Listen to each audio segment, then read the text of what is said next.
Hello friends, मैं आपका mentor AK Singh और आज हम अपना एजुकेशन सब्जेक्ट का यानी कि UGC नेट एजुकेशन का जून 2015 का पेपर देखेंगे। और आपका आज है 17 तारीख, कल है 18 तारीख। आप ये सोच रहे होंगे बहुत सारे बच्चे के पेपर पूरे नहीं हो पाएंगे। बच्चे जितने पेपर होंगे वो आपको मिल जाएंगे। 19 को पेपर है कि नहीं? आप सभी का 19 को पेपर है, यानी कि 19 को आपका एजुकेशन का पेपर है। तो 18 तक आपको शायद 16 तक पेपर मिल जाए। 16 के बाद के जो पेपर हैं वो भी आपके यानी कि 19 को छोड़ के 20 यानी कंटिन्यूसली पेपर आपको कंप्लीट करा दिए जाएंगे सारे के सारे, जिससे आप अगर आगे की तैयारी करना चाहो, आगे आपको पेपरों की ज़रूरत पड़े तो आपको पेपर मिल जाए। और कुछ टाइम में आपको बुक भी मिल जाएगी, यानी कि एजुकेशन की बुक के अभी प्रोसेसिंग में चल रही है। एजुकेशन की बुक आपको मिलेगी, हिंदी और इंग्लिश में दोनों में मिलेगी। तो समय व्यर्थ ना करते हुए आप चलते हैं अपने पेपर की ओर। पहला क्वेश्चन देखते हैं। पहला क्वेश्चन क्या कह रहा है। और क्योंकि पेपर जो है बहुत मुश्किल से मिल रहे हैं, पेपर जो है ना ओरिजिनल साइट पे आपको पता है, ओरिजिनल साइट पर 2014 तक के पेपर हैं और 14 से आगे के पेपर जो है इधर उधर से जुगाड़ करने पड़ रहे हैं। तो यही दिक्कत हो रही है। क्वेश्चन नंबर पहला क्या कह रहा है, निम्नलिखित में से किस दर्शन शास्त्र द्वारा इस विचार को अग्रसर किया गया कि शिक्षक केवल उन्हीं शब्दों एवं वाक्यों को पढ़े एवं प्रयोग करे जिन्हें प्रयोग के आधार पर सत्य असत्य सिद्धांत सिद्ध किया गया है, यानी कि सिद्धांत में लाया गया है, सिद्ध किया गया। ये दोनों चीज़ें एक चीज़ मान के चलना। तो इसका हो जाएगा तर्क संगत प्रत्यक्षवादी, यानी कि ऑप्शन नंबर सी हो जाएगा इसका आंसर। आगे चलते हैं। क्वेश्चन नंबर 2 देखते हैं। निम्नलिखित में किस विचारक का संबंध तर्क संगत विश्लेषण। देखो अभी क्या चल रहा है, हमने तर्क संगत प्रत्यक्षवादी पढ़ा, तो अब यहाँ पढ़ रहे हैं तर्क संगत विश्लेषण, तर्क संगत प्रत्यक्षवादी, तर्क संगत अनुभववादी के आंदोलन से नहीं है, यानी कि ये और ये। अब बचा कौन, यानी कि इसमें कौन कौन से आएंगे? इसका आएगा हेनरी बर्गसन, यानी कि ऑप्शन नंबर ए हो जाएगा इसका आंसर। चलिए आगे चलते हैं। कक्षा प्रशासन की मॉनिटरिंग प्रणाली किस शिक्षा द्वारा कार्यान्वयन होती है? तो इसका आंसर क्या हो जाएगा? इस्लामिक शिक्षा द्वारा, यानी कि ऑप्शन नंबर हो जाएगा 3। क्वेश्चन नंबर 4 देखते हैं। छात्रों के भागोड़ेपन की समस्या, यानी कि एक तरह से जो छात्र भाग जाते हैं उसकी बात कर रहा है कि समस्या को समाधान करने के लिए शिक्षक अपनी दार्शनिक समझ का उपयोग करेगा। यह यानी इसे कहा जा सकता है या इसे क्या कहेगा? तो कहेगा शिक्षा के लिए दर्शन, यानी कि ऑप्शन नंबर 3 हो जाएगा इसका आंसर।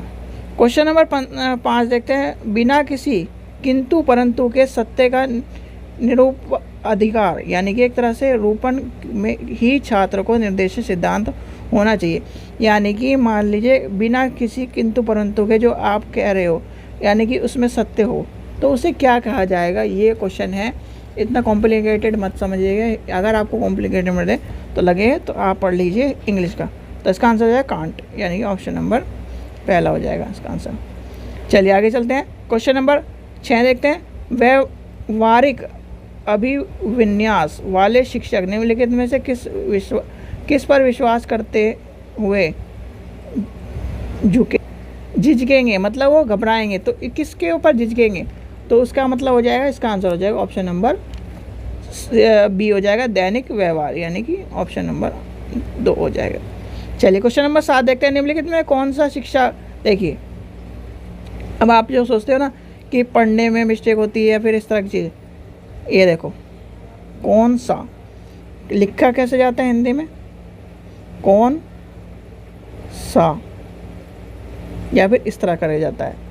तो इस सब बहुत सारी चीज़ें आपको देखने के लिए मिलेगी। और ना भी मिलो तो आपको जो इसका जो सेंटेंस है, यानी कि ये सेंटेंस हिंदी वाला, और अब कहाँ गए, 7 नंबर पढ़ रहे थे हम, क्वेश्चन 7 नंबर पढ़ रहे थे। ये देखिए, विच of the following will not be, यानी कि पूरा एक तरह से कंफर्टेबल, यानी कि क्या कह रहा है, which of the following will not be is a comfortable with the tense of the relation, यानी कि realisation is the school of education. ये सारा एक तरह से कंटिन्यूसली चल रहा है। या फिर 8 को देखो। In the following list of exam thinking the idea of God was except by home. इस तरह से क्वेश्चन बिल्कुल, यानी कि आपको हिंदी में जो क्वेश्चन मिलेगा थोड़ा सा ऊट पटांग सा मिलेगा, इसलिए बच्चे थोड़ा सा कन्फ्यूज होने वाले थे, हिंदी वाले बच्चे इसलिए फेल होते हैं। तो इसका क्या आंसर होगा, क्वेश्चन नंबर 7 का क्या होगा, 7 का होगा आपका ऑप्शन नंबर डी। अधिगमकर्ता को उसकी अपनी नियमित पर छोड़ना होता है।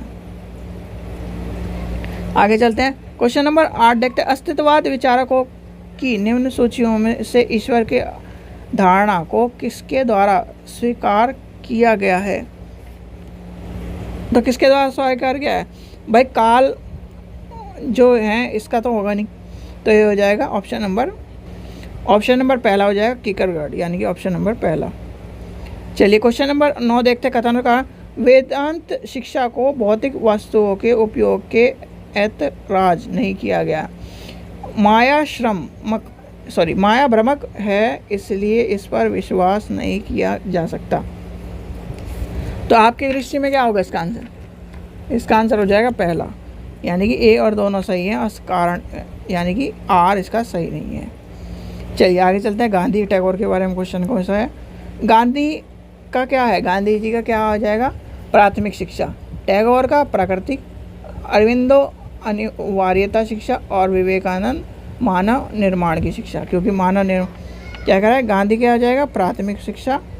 टैगोर क्या हो जाएगा, प्राकृतिक शिक्षा। अरविंदो किसका हो जाएगा, अनिवार्य शिक्षा। और विवेकानंद किसका हो जाएगा, विवेकानंद हो जाएगा मानव निर्माण की शिक्षा। ठीक है। और विवेकानंद जी का बचपन का नाम क्या था, कोई बता सकता है। क्वेश्चन नंबर 11 देखते हैं। आधुनिक समाजशास्त्र उपेक्षाकृत अधिक संबंधित है, तो किससे संबंधित है, तो वो होता है समकालीन समाज और वर्तमान समस्याओं का अध्ययन, यानी कि ऑप्शन नंबर डी हो जाएगा इसका आंसर। चलिए आगे चलते हैं। क्वेश्चन नंबर 12 देखते हैं। निम्नलिखित में भारत के संविधान के किन अनुच्छेद में धर्म, जाति, नस्ल, लिंग और जन्म स्थान के भेदभाव को निषेध करता है। तो सबको पता है ये कौन सा अनुच्छेद हो जाएगा, अनुच्छेद नंबर 15। 21 मत समझ लेना, 21 है हमारा जो है स्वतंत्रता का अधिकार। वैसे तो अगर इनलीगली तरीके से देखा जाए तो सारे इस अधिकार से ही कनेक्ट है। भाई आपको कोई धर्म से परेशान कर रहा है तो कहेगा मेरी स्वतंत्रता है, मैं इस धर्म की बात करूं, स्वतंत्रता का अधिकार है कि नहीं, स्वतंत्रता में सारी आ जाएंगे लेके चले, तो कनेक्टेड सारे इसी से हैं, 21 से ही। पर बहुत सारी चीज़ें अलग अलग अनुच्छेद से भी हैं। कहाँ पर पहुँच गए थे हम, ये हमारा अमेंडमेंट, ये हमें पढ़ना था 13 नंबर, इसमें 13 नंबर है नहीं, इंग्लिश में ही होगा। क्वेश्चन नंबर 13 देखते हैं। Education as a fundamental duty और the parent and guardian was interested in article 51A of constitution of India by, यानी कि ये कब आए, निम्नलिखित में से भारत के संविधान के किस अनुच्छेद में, ये धर्म जाति वाला तो पढ़ लिया हमने, अब आगे पढ़ते हैं, क्वेश्चन नंबर 13 पढ़ते हैं। भारत के संविधान के अनुच्छेद 51A में शिक्षा के माता पिता और अभिभावक के मौलिक कर्तव्य के रूप में किस के द्वारा सम्मिलित किया गया, कौन से अधिनियम के द्वारा, तो ये हो जाएगा 86, याद रखना 86। चलिए आप चिंता मत करिए, मैं आपको हिंदी में पढ़ा दूंगा, हिंदी में सारे आंसर करा दूंगा। चलिए आगे चलते हैं। क्वेश्चन नंबर 14 देखते हैं। द महिला समख्या प्रोग्राम वाज लॉन्च्ड, यानी कि महिला समख्या कार्यक्रम का प्रारंभ कब हुआ, तो होगा 89, यानी कि ऑप्शन नंबर 4 हो जाएगा इसका आंसर। आगे चलते हैं। क्वेश्चन नंबर 15 देखते हैं। विच ऑफ द फॉलोइंग, क्या कह रहा है, which of the following consider as society as main resource for social experiment, यानी कि इसके ऊपर हो जाएगा, इसका आंसर हो जाएगा, इसका आंसर हो जाएगा विद्यालय, यानी कि निम्नलिखित में से समाज के मुख्य संसाधनों के रूप में किसे सामाजिक प्रयोग के लिए प्रयुक्त माना जाता है, तो होता है परिवार, यानी परिवार बोलो स्कूल, विद्यालय। परिवार क्या है, परिवार स्कूल, यानी कि स्कूल से पहले आता है। क्वेश्चन नंबर 16 देखते हैं। Most appropriate example of social satisfaction, यानी कि सामाजिक स्तरीकरण का सर्व उपयुक्त उदाहरण कौन सा होगा, तो इसका आंसर क्या होगा? इसका आंसर होगा ऑप्शन नंबर डी, उच्च एवं निम्न वर्ग के समाज स्तर, यानी कि social concept, upper and lower classes. चलिए आगे चलते हैं।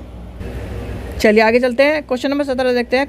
एक्लसरेशन इज द प्रोसेस ऑफ, किसके बारे, यानी सांस्कृतिक संक्रमण एक प्रक्रिया है जिसमें, किसमें है? तो इसका आंसर हो जाएगा ऑप्शन नंबर सी हो जाएगा इसका answer, gated influence by the culture, यानी कि आपका हो जाएगा देश की सांस्कृतिक अनिवार्यता को प्रभावित होता है। चलिए आगे चलते हैं। ये पेपर इसी तरह का मिला है मुझे, तो इसलिए मैंने आपको करा दिया किसी तरह से हिंदी में आपको। चलिए क्वेश्चन नंबर 18 देखते हैं। निम्नलिखित का मिलान के लिए, तो सबसे पहले क्या आ जाएगा आपका? नेशनल कमीशन विमिट एक्ट, तो ये हो जाएगा 1990। National commission backward classes act, ये कब आ जाएगा? ये आ जाएगा 93। सूचना का अधिकार अधिनियम, ये तो आपको पता ही है सबको, 2005 है, ठीक है। फिर आ जाएगा पर्सनल विवाद, ये किस में आ जाएगा? यानी कि तो ये क्या आ जाएगा? पर्सन विद डिसेबल, यानी कि जो डिसेबल आ जाएगा वो आ जाएगा ऑप्शन नंबर 1995। एक आपका जो इसमें बच रहा है पर्सनल विवाद वाला क्वेश्चन आता था, याद रखना, यानी कि इसमें आ जाएगा RTI IT एक्ट, और जो विवाद है वो किसका विवाद है मुझे भी याद नहीं आ रहा है, उसकी डेट है, मैं आपको याद आएगा तो मैं आपको बता दूंगा। तो ये पर्सनल विद डिसेबिलिटी तो आपको पता चल गया, पर वो जो विवाद है पर्सनल विवाद के ऊपर ही क्वेश्चन है। चलिए आगे ये हो गया क्वेश्चन। चलिए आगे चलते हैं, नेक्स्ट क्वेश्चन देखते हैं। क्वेश्चन नंबर 19 देखते हैं। भारतीय सामाजिक परिवर्तन में निम्नलिखित में कौन में से अवरोधक समझा गया है? तो किसको अवरोधक समझा गया? तो ये हो जाएगा ऑप्शन नंबर डी, क्षेत्रीयता, यानी कि ऑप्शन नंबर 4 हो जाएगा इसका आंसर। क्वेश्चन नंबर 20 देखते हैं। कस्तूरबा गांधी बालिका विद्यालय की स्थापना की गई थी, तो किसके द्वारा की गई थी भाई? किस लिए की गई थी? जो एजुकेशन आप में आया था तो होता है जहाँ राष्ट्रीय औसत से कम ग्रामीण स्त्री साक्षर, यानी कि ऑप्शन नंबर हो जाए बी। चलिए आगे चलते हैं। क्वेश्चन नंबर 21 देखते हैं। एक विषय के रूप में शिक्षक मनोविज्ञान से तात्पर्य है, यानी शिक्षा मनोविज्ञान से क्या तात्पर्य है? शिक्षा मनोविज्ञान से तात्पर्य है आपके मनोविज्ञान है जानकारी को शिक्षा का सम्मेलन, यानी कि ऑप्शन नंबर पहला हो जाएगा इसका आंसर। क्वेश्चन नंबर 22 देखते हैं। पियाजे की दृष्टि में वह वर्ग 7 से 12 वर्ष के विकास की अवस्था को कहा जाता है, तो क्या कहा जाता है उसे कहा जाता है मूल संक्रियात्मक, यानी कि मूल संक्रियात्मक। और 0 से, यानी कि आपकी जो 0 से क्या होगी? वो होगी संवेग, यानी कि ये हो जाएगा 2, ये हो जाएगा आपका पूर्व संक्रियात्मक 2 से 7, ये हो जाएगा 7 से 12, और ये हो जाएगा आपका 12 से या फिर 15 से ऊपर। चलिए आगे चलते हैं। क्वेश्चन नंबर नेक्स्ट देखते हैं। क्वेश्चन नंबर 23 देखते हैं। बुद्धि सिद्धांत के विकास में निम्नलिखित में से कौन सा क्रम सर्वाधिक सही है, यानी कि कौन सा ऑप्शन ये हो जाएगा? इसमें ऑप्शन आ जाएगा आपका पहला सही है, दूसरा सही है, यानी कि 23 का आ जाएगा आपका 2, ABCD क्रम से लगाने तो ये आ जाएगा ए, स्पेयरमैन का 2 कारक सिद्धांत, ये 2 हो जाएगा, फिर आ जाएगा गिलफर्ड के बाद गोलमैन। चलिए आगे चलते हैं। क्वेश्चन नंबर 24 देखते हैं। थॉर्नडाइक के अधिगम में प्रभाव के नियम में निम्नलिखित में से किस प्रतिमान को प्रत्यक्षता किया गया है? तो वो किसका हो जाएगा? ऑप्शन नंबर 24 का ये हो जाएगा बी, क्रिया प्रसूत अनुबंधन, यानी कि ऑप्शन नंबर 2 हो जाएगा इसका आंसर। क्वेश्चन नंबर 25 देखते हैं। निम्नलिखित में से किस क्रिया प्रसूत अनुबंधन पद्धति में अधिगमकर्ता को प्रबल संकेत के बिना कनिष्ठ वृत्त, यानी कि अवृत्त उद्दीपन से बचाव किया जा सकता है या फिर करा जाता है? तो इसका आंसर क्या होगा? इसका आंसर हो जाएगा ऑप्शन नंबर डी, पलायन प्रत्यक्षीकरण, यानी कि ऑप्शन नंबर डी हो जाएगा इसका। चलिए क्वेश्चन नंबर 26 देखते हैं। हाल ही में अधिगम प्रणाली के अंतर्गत निम्नलिखित में से किस आगत चर मान यानी कि चर माना जाता है? तो वो हो जाएगा पूर्ण परबल संख्या, यानी कि ऑप्शन नंबर। और चर को इंग्लिश में क्या कहते हैं? वेरिएबल। क्वेश्चन नंबर 27 देखते हैं, ऊपर करते हैं इसे। ये अटक गया। चलिए आगे चलते हैं। क्वेश्चन नंबर 27 देखते हैं। शोध साक्ष्य के अनुसार प्रबलन की अधोलिखित अनुसूची में किसके अंतर्गत अनुक्रिया अर्जित उपेक्षिकृत प्रवक्षण होता है? तो इसका आंसर क्या हो जाएगा? ऑप्शन नंबर बी, अविराम अनुसूची, यानी कि ऑप्शन नंबर 2 हो जाएगा इसका आंसर। क्वेश्चन नंबर 28 देखते हैं। निम्नलिखित में से यानी कि निम्नलिखित में किसे अभिप्रेरणा की अंतर्वस्तु सिद्धांत का सरोगण से जोड़ा गया है? तो वो क्या हो जाएगा? इसका आंसर हो जाएगा ऑप्शन नंबर सी, यानी कि मामलों की आवश्यकता हास्य सिद्धांत, यानी कि ऑप्शन नंबर 3 हो जाएगा इसका आंसर।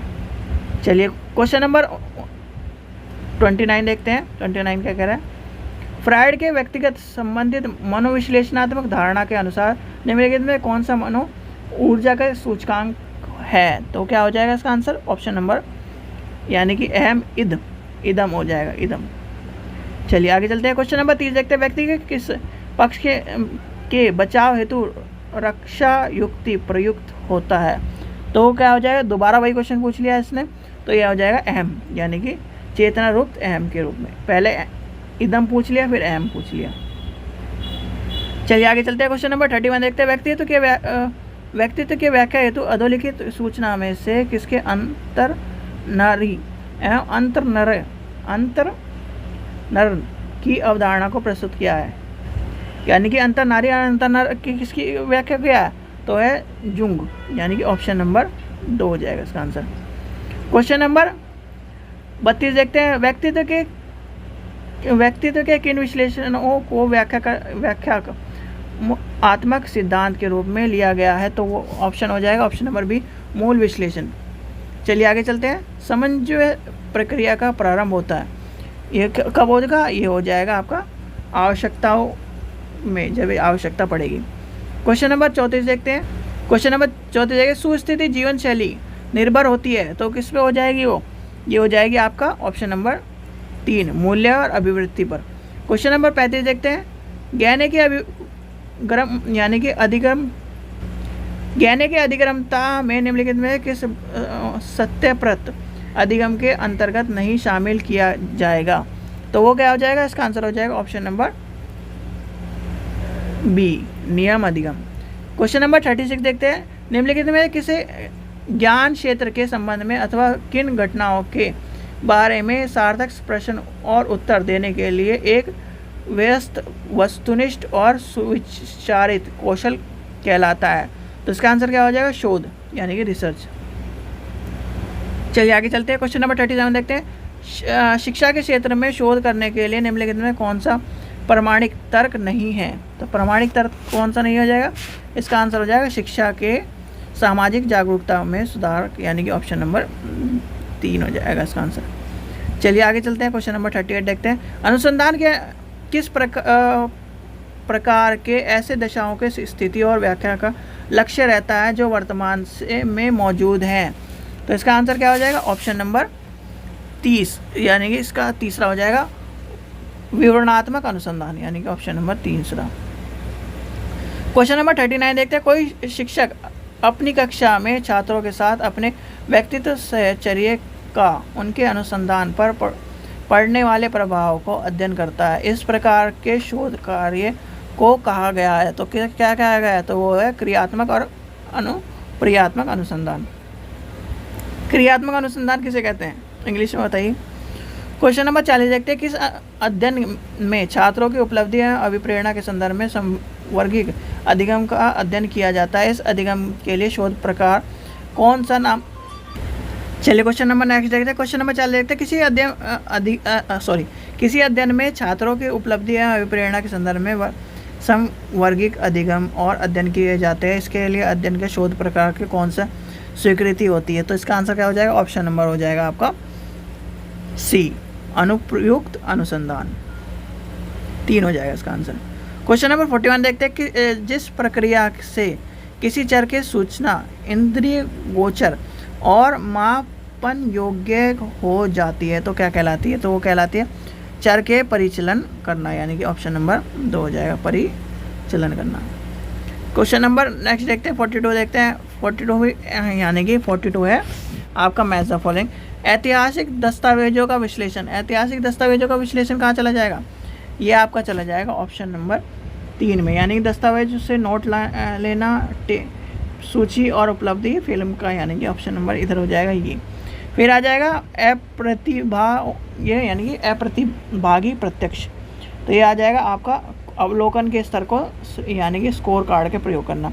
फिर आ जाता है प्रतिभागी प्रत्यक्ष, पहले कह रहा है प्रत्यभागी और फिर दूसरा कह रहा है प्रत्यभागी, तो इसमें क्या हो जाएगा? ऑप्शन नंबर 5 हो जाएगा, औपचारिक तथा अनौपचारिक वर्तमाला, यानी कि ये हो जाएगा। फिर आ जाएगा क्वेश्चन नंबर ये हो जाएगा वे 4 बचे औपचारिक है, हाँ ये इसका तो ये होगा। फिर आ जाएगा व्यष्टि अध्ययन, तो यानी कि व्यष्टि किस में आ जाएगा? ये हो जाएगा पहले ज्ञान अध्ययन के लिए रेखा, तो व्यष्टि का हो गया, ये हो गया। चलिए आगे चलते हैं क्वेश्चन नंबर नेक्स्ट देखते हैं। क्वेश्चन नंबर क्या कह रहा है? 43 देखते हैं। जिस परिभाषित सूच्य के शोधकर्ता अध्ययन के लिए प्रतिपादित इकाई चुनी यानी चुनता है, तो वो किस बारे में चुनता है? भाई जब चुनी जाती है इकाई तो किस बारे में चुनी जाती है? सबसे पहले आपको ये ध्यान रखना, जनसंख्या। किसी भी शोध के लिए आपको जनसंख्या और आपकी शोध की समस्या इंपॉर्टेंट होगी, और कुछ भी इम्पोर्टेंट बाद में होगा। अगर आपको जनसंख्या नहीं पता, किस पे जनसंख्या पे मुझे अपना एक्सपेरिमेंट करना है, और समस्या नहीं पता यानी शोध की समस्या नहीं पता, तो आपका एक्सपेरिमेंट बेकार है, यानी कि आपकी रिसर्च पूरी बेकार है। क्वेश्चन नंबर 41 देखते हैं। किसी जनजातीय समाज में सामाजिक रीति रिवाज को समझने के लिए अध्ययन करने के निम्नलिखित में कौन सी तकनीक सबसे उपयुक्त है? सबसे उपयुक्त कौन सी हो जाएगी? ये हो जाएगी प्रतिभागी प्रत्यक्षण, यानी कि ऑप्शन नंबर बी हो जाएगा। चलिए आगे चलते हैं। क्वेश्चन नंबर 45 देखते हैं। सार्थकता के स्तर को अभिवृद्धि प्रकार 2 त्रुटि के संभावना बढ़ जाती है। सार्थकता में उच्च स्तर के सभी परिकल्पना को अस्वीकार की संभावना बढ़ जाती है, तो इसका आंसर क्या हो जाएगा? ए सत्य और आर सत्य, लेकिन आर सत्य। क्वेश्चन नंबर 46 देखते हैं। उच्च माध्यमिक शिक्षा के बारे में शिक्षकों की राय जानने के लिए किए जाने वाले सर्वेक्षण में निम्नलिखित में कौन सा उपकरण सबसे उपयुक्त होगा? तो ये कौन सा हो जाएगा? इसका आंसर हो जाएगा ऑप्शन नंबर 2 प्रश्नावली। क्वेश्चन नंबर 47 देखते हैं। आश्रित चर पर प्रभाव केवल निरक्षकता चर की वजह से होता है, इस सुनिश्चित करने के लिए निम्नलिखित में कौन सा पद्धति ज़्यादा उपयुक्त होगी? तो कौन सी होगी? इसका आंसर हो जाएगा ऑप्शन नंबर 2 प्रयोगात्मक पद्धति। क्वेश्चन नंबर 48 देखते हैं। केंद्रीय प्रवृत्ति का कौन सा माप ऐसा 5 छात्रों के प्रतिदर्श के लिए बेहतर होगा जिससे अंक इतने हैं? तो इसका आंसर क्या हो जाएगा? इसका आंसर हो जाएगा ऑप्शन नंबर मध्यमांक, यानी कि ऑप्शन नंबर 2 हो जाएगा इसका आंसर। क्वेश्चन नंबर 49 देखते हैं। सकारात्मक सहसंबंध में x एक चर में विद्यमान अनुगमित होता है, तो इसका आंसर क्या हो जाएगा? y में वृद्धि होगी। चलिए आगे चलते हैं। क्वेश्चन नंबर लास्ट देखते हैं। यदि दो चर में यदि सही द्वित्व मौजूद हो तो निम्नलिखित में कौन सा सहसंबंधित तकनीक उपलब्ध होगी? तो इसका आंसर हो जाएगा पहला बिंदु द्विकर्मिक सहसंबंध, यानी कि ऑप्शन नंबर पहला हो जाएगा। ठीक है बच्चों, तो ये आपके कौन से थे? 2015 के जुलाई का सेक्शन था, और यानी कि पेपर था, और ये था पेपर 2। ठीक है, आशा करता हूँ वीडियो पसंद आई तो लाइक करें, चैनल को सब्सक्राइब करें, वीडियो को ज़्यादा से शेयर करें। Thank you.